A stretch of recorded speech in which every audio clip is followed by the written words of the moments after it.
Bom dia, galera, tudo bem? Então aí, professor Wellington, para mais uma aula com vocês, dando sequência na nossa aula sobre área de figuras planas com a nossa querida turma do 8º ano. Tranquilo? Então a gente já está estudando sobre área de figuras planas, confere? Então, pessoal, a gente já sabe que cada figura tem um jeito específico de se calcular essa área. Então, se a gente pensar num círculo, se a gente pensar num triângulo, se a gente pensar num losango, estou falando de figuras que a gente conhece. Para cada figura tem um jeito de a gente calcular a área, certo? A gente já estudou algumas dessas figuras. Então, entre as figuras que a gente já estudou, a gente já viu alguns desses quadriláteros notáveis. Então, vamos lá. O que é um quadrilátero? É uma figura formada por 4 lados, né? Nossa definição. Então tem lá os quadriláteros, são 4 retas que formam uma figura. A gente tem aqui os nossos quadriláteros notáveis.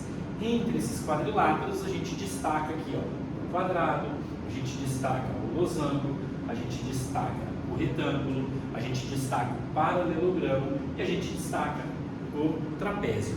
Então o trapézio é o tema da nossa aula de hoje. Então a gente já viu como calcular a área de algumas dessas figuras e agora a gente vai trabalhar com o nosso querido trapézio. Beleza?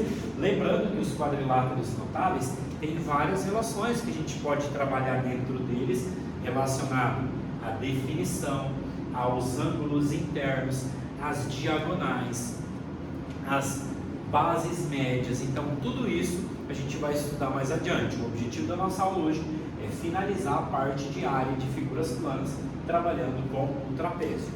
Beleza, galera? Então vamos lá, dando sequência. Qual que é a definição de trapézio? Essa figura linda aqui. O trapézio é um quadrilátero que vai apresentar um par de lados que é paralelo, ou seja, eu vou ter que olhar para ele e eu vou ter que enxergar duas semi-retas que não vão se cruzar. Então, se a gente olhar para esse trapézio aqui, olha que lindinho, essa semi-reta e essa semi-reta, se você pensar nela no espaço de forma infinita para cá e infinita para cá, elas em momento nenhum vão se cruzar. Então, os outros dois lados, ó, formaram o nosso quadrilátero, mas esse lado e esse lado, eles podem caminhar de forma infinita que eles nunca vão se cruzar. Então, toda figura, todo quadrilátero que apresentar isso, ele é classificado como trapézio. Beleza, gente? Então vamos lá. Ó, trapézio é uma figura geométrica plana pertencente ao grupo dos quadriláteros que possui um par de lados paralelos. Então, apresentou um par de lados paralelos, qualquer quadrilátero é um trapézio. É um trapézio. Beleza? Entre os trapézios, quais são os tipos de trapézios que existem? A gente vai estudar os 3 tipos, a definição e depois o objetivo da nossa aula, que é a parte de área do trapézio, não importa essa definição, porque para todos eles a fórmula de calcular a área, o jeito de calcular a área vai ser sempre o mesmo, tá bom? Então o primeiro trapézio que a gente tem é um trapézio retângulo. O que é um trapézio retângulo? O nome já diz, se você pensar num triângulo retângulo, tinha um ângulo de 90 graus. Um trapézio retângulo, ele vai ter essa cara aqui, ó. Então, um dos lados que não é paralelo, lembra que o trapézio precisa ter 2 pares de lados paralelos, então um desses lados que não é paralelo, ele vai fazer o que, ó? Ele vai fazer isso aqui, ó. Ele vai ser perpendicular aos 2 lados paralelos, ou seja, vai fazer 90 graus aqui, vai fazer 90 graus aqui. Então, na matemática tem muito isso, está associado ao que? Ao que a gente já estudou. Triângulo retângulo tem um ângulo de 90. Trapézio retângulo tem 2 ângulos de 90 graus, beleza? Então, algum dos lados que não é paralelo vai ser perpendicular aos lados paralelos. Vamos lá, esse trapézio é importante? Bastante, gente, tá? Segundo trapézio que a gente tem, e ele é o mais importante porque dá para desenvolver muita coisa dentro dele que a gente vai estudar no decorrer dos anos aí. Mas o que acontece? No trapézio isósceles, aqueles 2 lados que não são paralelos, eles vão ser sempre congruentes, ou seja, eles vão ser iguais. Então, se você pensar nesse trapézio isósceles aqui, eu tenho aqui, ó, meu segmento AD e meu segmento BC. Esses 2 segmentos, ó, eles são o quê? Eles são paralelos, eles não vão se cruzar, beleza? E aí, quando você olha para os 2 segmentos que não são paralelos, AB e DC, eles são o que? Eles são congruentes, eles têm exatamente a mesma medida. Então esse é o nosso trapézio isósceles, que é o trapézio que mais aparece nas definições de exercício. Terceiro tipo de trapézio, trapézio escaleno. O que o trapézio escaleno vai ter de característica? Os dois lados que não são paralelos vão ser diferentes, ou seja, eles vão ter medidas diferentes. Se eu pensar que esse lado aqui, ó, AD vale 10, e esse lado BC tem valor 5, então é um valor diferente do isósceles, que era igual ao valor, aqui o valor é diferente. Beleza? Mas independente do tipo de trapézio que a gente trabalha, a gente vai calcular a área do mesmo jeito. E como a gente tem feito no decorrer das aulas, a gente não vai partir assim, qual que é a fórmula? A gente vai tentar entender o porquê dessa fórmula. E a gente viu que tudo começou lá com um retângulo, né? Depois a gente evoluiu para o triângulo, temos estudado as figuras, e a gente chega no trapézio, também se baseando no nosso querido triângulo.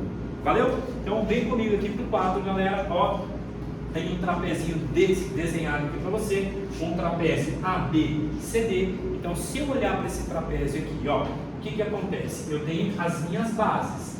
Então, aqui eu tenho o que eu vou representar pelo Bzão, que é a base maior. Isso válido para qualquer trapézio. Então, você tem a basona, que é a base maior que a gente vai representar pelo Bzão. E eu tenho aqui em cima o segmento CD, que seria a minha basinha. Eu vou colocar um Bzinho aqui, ó, representando a basinha menor. Então eu tenho a minha basona e eu tenho a minha basinha. Beleza? Então, o que são as duas bases do seu trapézio? São aqueles dois segmentos, ó, que são paralelos, ou seja, elas não se cruzam, mas elas têm um tamanho diferente. Fechou? E aí, o que mais que vai ter que aparecer ali no nosso querido trapézio? Vai ter que aparecer a nossa altura. Lembra que a altura, ó, ela pode estar aqui fora, professor? Ela pode. Então, se eu pensar aqui com você, esse pedacinho pode ser a nossa altura? Ela pode ser a nossa altura. E aí eu posso jogar isso aqui para dentro. Lembra que na definição de altura, o que a altura é? A altura é um segmento que vai ser sempre perpendicular, né, ao plano, onde ela vai ser baixada. Então, aqui tem que formar 90 graus. Da mesma maneira, eu vou fazer ela pontilhadinha aqui, galera. Ó, vou fazer ela assim, pontilhadinha com você. E aqui também seria essa mesma altura. Tranquilo? Tranquilo. Então vamos lá, professor. Como que a gente vai deduzir, como que a gente vai chegar nessa fórmula de área de trapézio?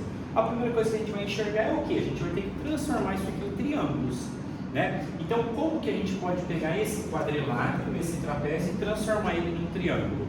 A gente vai ter que fazer isso aqui, ó, traçar uma diagonal.